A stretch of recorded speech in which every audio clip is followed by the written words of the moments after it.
Hey, Jeff Wickersham. Hope you are well.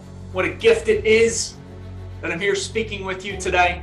Just so grateful for the opportunity. And I want to speak about time.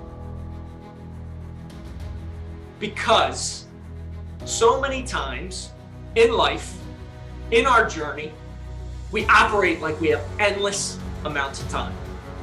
That life will just go on forever. But here's the fact.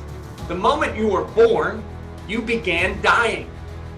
That is one certainty in life that none of us can avoid, but yet we operate that we have endless amounts of time.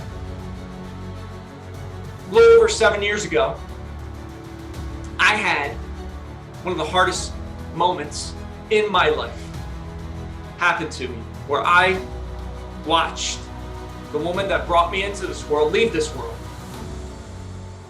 I lost my mom to breast cancer.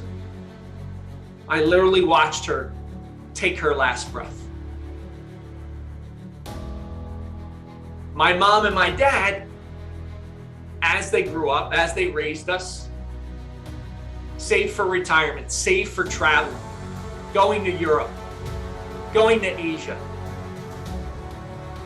Unfortunately, my mother never got that opportunity.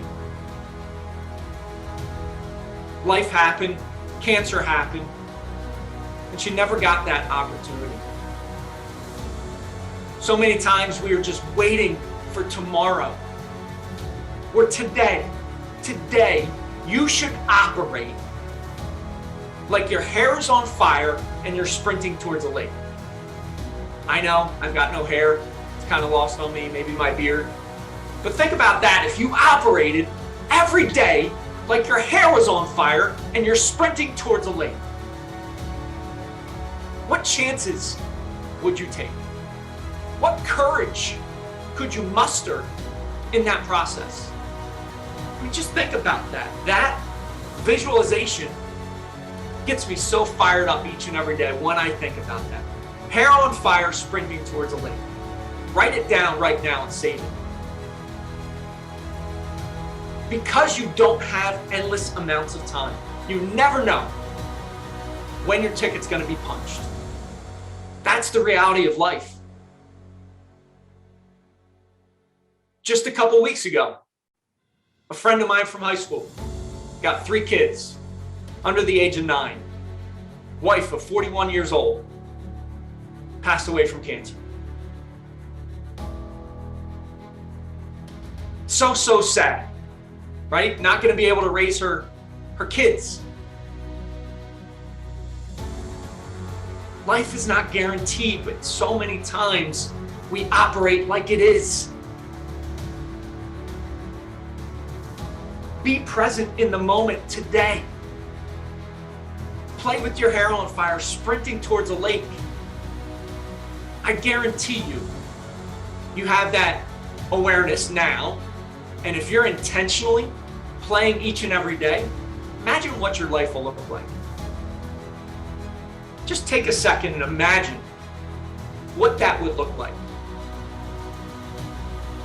Because most likely, you've been delaying, you've been procrastinating, you've been putting things off, because that's human nature. We avoid difficult, hard things. Our mind is wired in that way. It wants us to stay on that easy, safe path. But the question is, if you pictured yourself at the end of your life, on your deathbed, it's about your time, and all of a sudden, an image walks into the room. And you see that image. And that image is yourself. What is that image going to look like? If that image is the truest version, the ideal, the best version that you should have been, how are you going to feel? And there's been studies where people are interviewed at the end of their life or near their end of their life. And the number one thing they have is regret. Regret that they didn't take the chances. They didn't have the courage to move forward on the actions they know they truly wanted to, and it stuck with them for the rest of their life, and they had regret at the end. The reality is, you don't have time. Stop acting like you have an endless amount of time. How can you do that? 1, play with your hair on fire, sprinting towards a lake.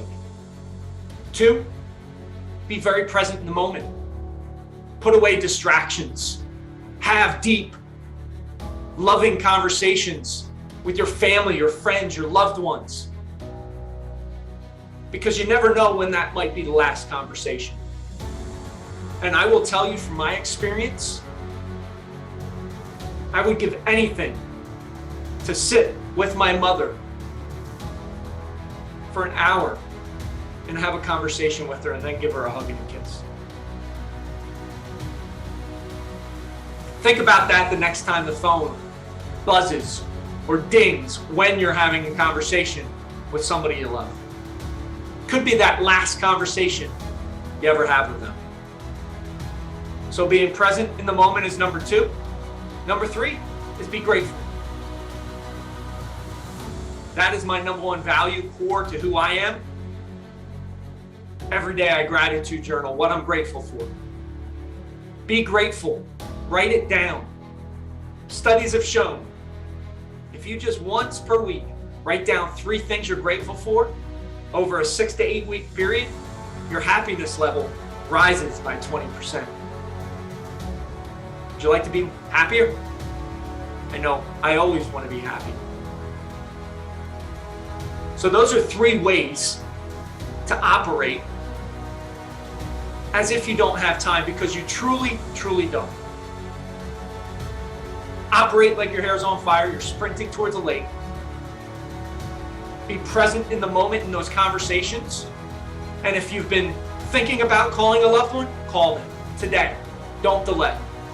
If you're thinking about going to see somebody you haven't seen in a while, reaching out, when that happens, and you feel this twinge in your body, or maybe it's like a gut feeling, follow it, do it. Because I guarantee you those you reach out to are going to be so happy you did. And you never know, it could be that last conversation you have with that person. 3, and finally, be grateful. Based upon my mom passing, every single day I get is an absolute gift. The fact that I can record this video for you and deliver it with passion, energy, zest, enthusiasm is such a gift. Write down what you're grateful for, and you'll find more of that in your life. I appreciate you watching this video. Be sure to subscribe. I'm dropping these videos on a weekly basis to inspire, lead, motivate you, push you in your life, because we only get one life to live. Have an amazing day. Rise, fight, love, repeat. Get after it. I'll talk to you soon.